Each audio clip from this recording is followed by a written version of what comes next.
Hello बच्चों, कैसे हैं आप सभी। तो आप सभी का स्वागत है मेरे यूट्यूब चैनल बीटी क्लासेस में। तो आज हम बात करने वाले हैं आपके टर्म 1 एग्जाम की, जो आपका हो चुका है। उसके बाद टर्म 2 में आप कैसे पढ़ाई करेंगे, क्या क्या आपका सिलेबस बचा हुआ है, ये हम बात करने वाले हैं।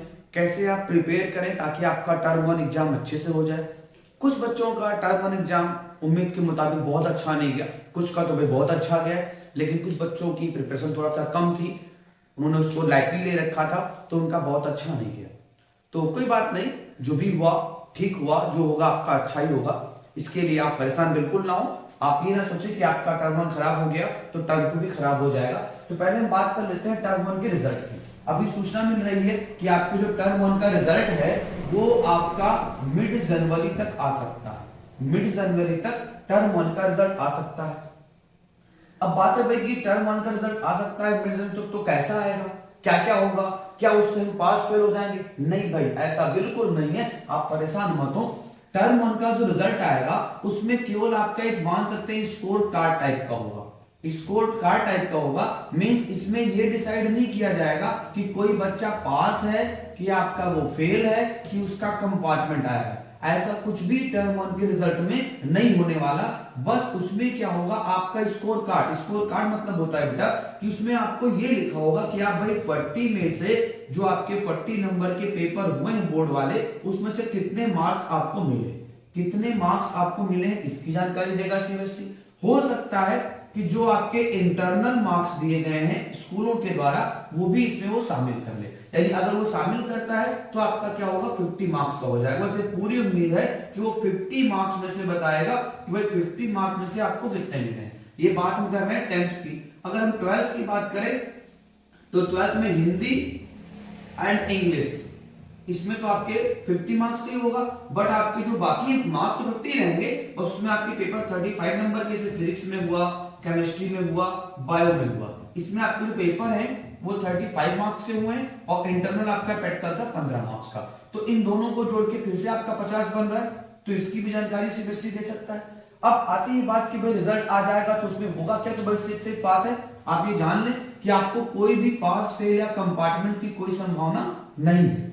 अब ये देने का रीजन क्या है, ये देने का रीजन ये है कि भाई बच्चा इस बात पे श्योर हो जाए कि अगर बाई चांस देखो we are not sure about that because क्योंकि ओमनिक्रोम आपने सभी जान रखा है, ओमनिक्रोम क्या कर रहा है, बढ़ रहा है और फरवरी में इसके पीक में रहने की संभावना, ऐसा हमारे एक्सपर्ट बता रहे हैं कि फरवरी में इसके पीक में रहने की संभावना है। तो भाई जब फरवरी में पीक में रहने की संभावना है तो आपका फिर अगर बाई चांस, देखो मैं नहीं चाहता कि टर्म 2 ना हो, मैं तो फुल सपोर्ट हूं कि टर्म 2 होना चाहिए, बट बाई एनी केस अगर टर्म 2 नहीं हो पाता है तो टर्म 1 के बेस पे ही आपका रिजल्ट प्रिपेयर कर दिया जाएगा।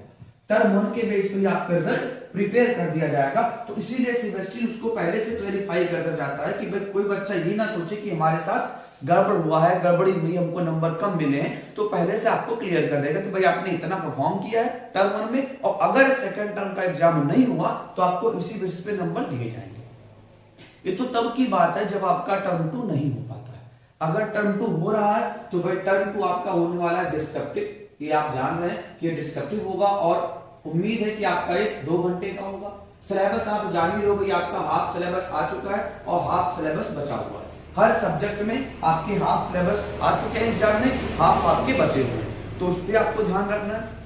उसके बाद प्रिपरेशन कैसे करना, देखो टर्म 1 आपने दे दिया भाई एमसीक्यू में, ठीक है, टर्म 1 आपने एमसीक्यू में दे दिया, बट अगर बात करें टर्म 2 की तो वो तो डिस्क्रिप्टिव होना है, तो उसके लिए क्या होना होगा, आपको फिर से प्रिपेयर होना होगा, मेंटली आप प्रिपेयर हो जाए। अगर हम बात करें 10th की, तो 10th के जो आपके टॉपिक बचे हुए हैं मैथ वगैरह में, अगर मैथ की हम बात करें तो टर्म 2 के जो टॉपिक बचे हुए हैं, एक तो आपका है क्वाड्रेटिक इक्वेशन, ठीक है, दूसरा आपका बचा हुआ है भाई एपी अरिथमेटिक प्रोग्रेशन, तीसरा आपका बचा हुआ है एप्लीकेशन ऑफ ट्रिग्नोमेट्री, जिसको आप हाइट एंड जेस्चर्स बोलते हैं, एप्लीकेशन ऑफ ट्रिग्नोमेट्री, चौथा आपका बचा हुआ है सर्किल भी आपका भी बचा हुआ है, पांचवा आप मान सकते हैं कंस्ट्रक्शन, अब ये भी आपका बचा हुआ है, छठवां आपका हो जाएगा सरफेस एरिया वॉल्यूम, ये भी आपका बचा हुआ है, और सातवां आपका बचा हुआ है स्टैटिक्स।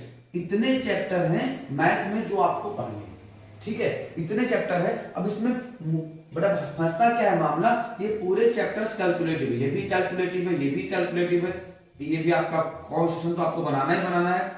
सरफेस एरिया वॉल्यूम आपका कैलकुलेटिव है और स्टैटिस्टिक्स भी आपका कैलकुलेटिव है। तो आप ये मान सकते हो कि टर्म 2 का जो सिलेबस है वो टर्म 2 से थोड़ा सा आसान है, क्योंकि टर्म 1 में आपके कुछ आ गए भाई, उसमें आपका थ्योरम भी था, ट्राइंगल भी था, ट्रिग्नोमेट्री भी से बहुत सारे डरते हैं, तो वो चीजें यहाँ पे हटा दी गई हैं। हटा दी क्या मतलब आप उसको प्रिपेयर करके दे चुके हैं। अब जो टर्म 1 में आ चुका है, सेकंड टर्म में उसका कोई भी टॉपिक शामिल नहीं किया जाएगा, बस डिस्क्रिप्टिव है। तो इस बात का आपको ध्यान रखना है कि भाई कैसे आपको पढ़ाई करनी है, कितनी पढ़ाई करनी है और कितने घंटे आपको प्रिपेयर करना है। और बेटा एक बात और ध्यान रखिए, ठीक है भाई, सारे बच्चे क्या करते हैं ना, मैथ साइंस तो खूब पढ़ते हैं, है ना, खूब पढ़ेंगे मैथ साइंस, ठीक है गुरुजी ने पढ़ाया हम पढ़ लेंगे और हम भाला फेंक देंगे उसमें जाके मैथ साइंस में। अरे भाई मैथ साइंस के साथ साथ आपका एसएसटी भी तो है, इंग्लिश भी है और हिंदी भी है, और ये भी आपके 100 मार्क्स के ही हैं, तो इसको भी आप ध्यान दो। मैं मैथ का टीचर हूं, ठीक है, मैं तो कहूंगा भाई तुम मैथ ही पढ़ो, मैथ ही पढ़ो,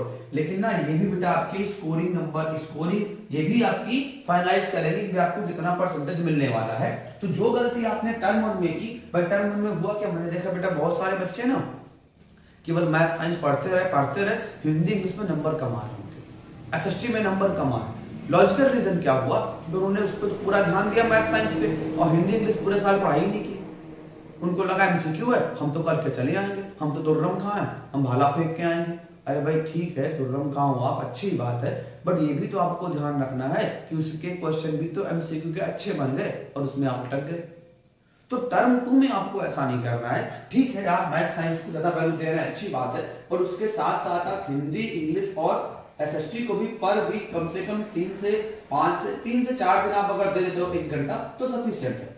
हर हफ्ते में आप अगर 1 घंटा या 1.5 घंटा एसएसटी और इंग्लिश हिंदी को दे रहे हैं तो सफिशिएंट है, और उसके बाद आप भैया ढंग से तैयारी कर लो, क्योंकि इस बार लिखना भी तो है। और भगवान की कृपा कहें या कोरोना जी का प्रताप कहें कि आपने 9th में लिखना छोड़ दिया, सब आपका लॉकडाउन था, खूब आपने एंजॉय किया। अब आपकी जो टर्म 1 का एग्जाम हुआ उसमें भी एमसीक्यू आ गया, वहां भी आपने लिखना छोड़ दिया, तो समस्याएं थोड़ा सा आपके लिए डिफिकल्टीज हैं। अगर आप थोड़ा सा ध्यान देंगे तो बहुत अच्छे से आप कर पाएंगे। बेटा इसमें जो सिलेबस मैथ का है वो काफी कम बचा हुआ है, केवल कैलकुलेटिव है। उसी तरह फिजिक्स की अगर हम बात करें तो 10th के फिजिक्स में भी आपके चैप्टर 2 ही बचे हुए हैं, बाकी आपके कट मतलब हो चुके हैं। केमिस्ट्री में सिलेबस थोड़ा सा ठीक ठाक है, 2 चैप्टर बढ़िया है, और बाकी में तो पूरा बचा हुआ है, खाली एक आपने पेपर दिया था 1 चैप्टर का, तो उसको आपको ध्यान रखना है, ये ध्यान रखें। फिर अगर 12th की बात करें बेटा तो 12th में आपका हुआ क्या है, सेकंड बुक पूरी बची है मैथ में, उसमें से खाली 1 चैप्टर आपका जो एलपीपी था वो फर्स्ट टर्म में आ गया है, बाकी पूरी बुक बची हुई है। इंटीग्रल है, एरिया आपका एरिया रिलेटेड टू आपका फिगर्स हैं, फिर वेक्टर है, 3D ज्योमेट्री है, और आपका फिर ये चैप्टर बचे हुए हैं, प्रोबेबिलिटी है, ये पूरे बचे हुए हैं, तो इनको आपको ध्यान रखना है। फिजिक्स अगर बात करें भाई तो फिजिक्स में भी वही हाल है, पूरी सेकंड बुक में बची हुई है, ठीक है। तो सिलेबस आपका काफी है और समय केवल आपके पास 3 महीने का है। 3 महीने भी ढंग का नहीं है, क्योंकि अगर मार्च में एग्जाम हो गया तो भैया आपको 3 महीने भी नहीं मिलेंगे, 3 महीने भी आपको नहीं मिलने वाले। अगर एग्जाम मार्च में स्टार्ट हो गया तो जनवरी फरवरी मार्च, आज 21 तारीख है ही है, तो आपका दिसंबर तो खत्म हो गया, तो 5 दिन आप दिसंबर का 7 दिन मान लो और 90 दिन आप मान लो जनवरी फरवरी मार्च का। अगर मैक्सिमम है तो मैक्सिमम आपके पास 95 डेज है।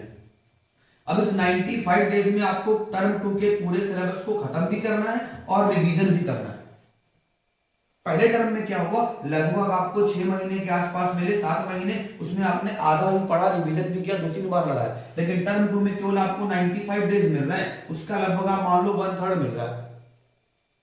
अब ये समस्या फंस रही है, तो इसके लिए करना क्या, आपको अभी से लग जाना, एक भी दिन आप गैप नहीं मारे, बिल्कुल मेहनत से पढ़ाई करें।